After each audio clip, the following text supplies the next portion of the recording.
I've been wanting to share this with you for a long time. And by this, I don't mean my funky looking Power Beats Pro over here. They look weird, but man, they're so comfortable. So don't be distracted.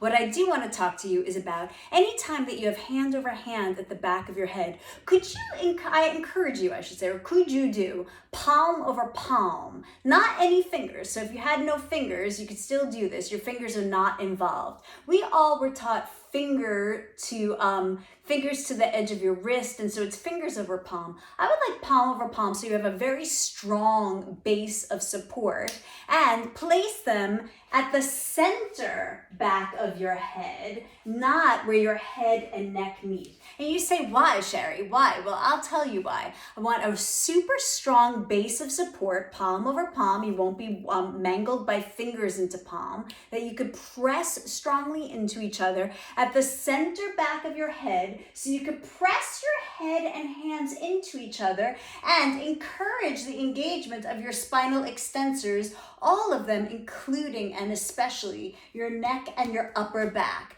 This world of becoming into forward head posture, or Pilates gets a lot of looking into your abdomen, not in the vertical workshop, we don't, is we want to strengthen the back of your neck and upper back. So if you put your hands hand over hand with fingertip to your wrist, the way we were all taught, where your head and neck meet or at your occiput and you're cupping that, you apparently are trying to lengthen the back of your neck. Well, and stretch it. Well, if you do my stretching webinar, you know that stretching is not what we need. And yeah, your neck is tight. You don't need to stretch. You actually need to strengthen, but in the right way, in a very efficient way. And then the other thing is, if you're lengthening the back of your neck, you're crushing not just the very front of your neck, but the front of your cervical spine. That's where your discs are. You're crushing them and pushing them back, and then they press out into the peripheral nerves that come out, the foramen or foramen. And well, that's a problem. Or they thicken up the ligaments so that they don't press out.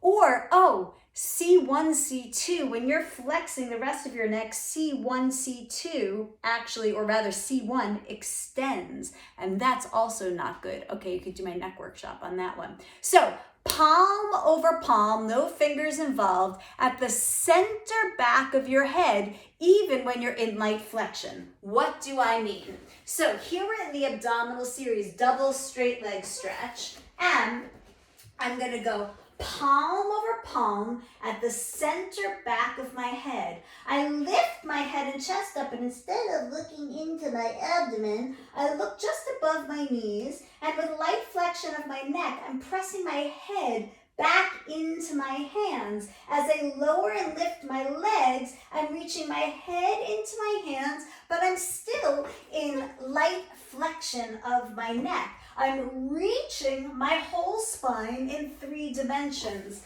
Same thing in crisscross. Chin to chest or armpit? No, I don't think so.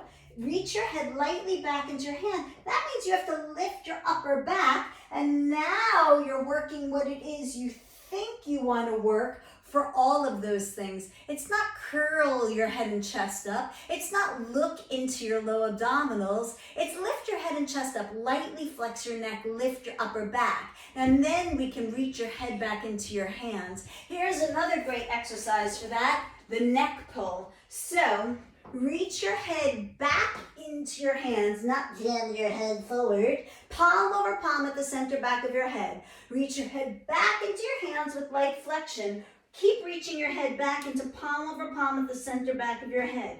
Lift tall, reach your head back into your hands in natural curves and round. Reach your head back as you roll down. Is it hard? Oh yes, it is very hard, and so that is how you're going to get stronger. Let's do that again. Reach your head lightly back into your hands, even though you are rounding lately. Round forward and keep reaching my head into my hands into my head. Head into hands. Then here, it's hands into head, and then as I roll back, head into hands, no collapsing.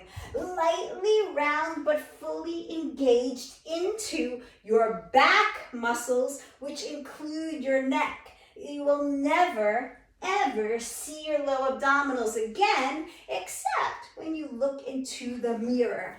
So, again, palm over palm at the center back of your head. She look like this. Not down here, not like this, not like earmuffs. What are these earmuffs people wear? I don't understand. No, crisscross with these little earmuffs on. If you're so cold, oh my goodness, put a hat on, raise the heat up, work a little harder. These actually don't work as earmuffs. I don't know what that is. Palm over palm at the center back of your head. But you say, Shari, I'm too tight to get palm over palm at the center back of my head. I have to separate. Okay, well, you can modify. However, you have to know that this is a modification and that over time you're working to get closer to palm over palm. If you really can't get one hand back there, maybe that arm belongs across your chest. Maybe both arms belong across your chest for these exercises as opposed to just hanging out here.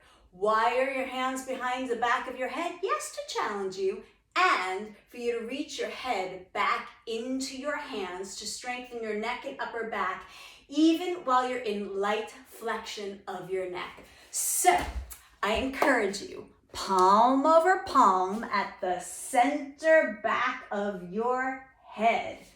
Enjoy!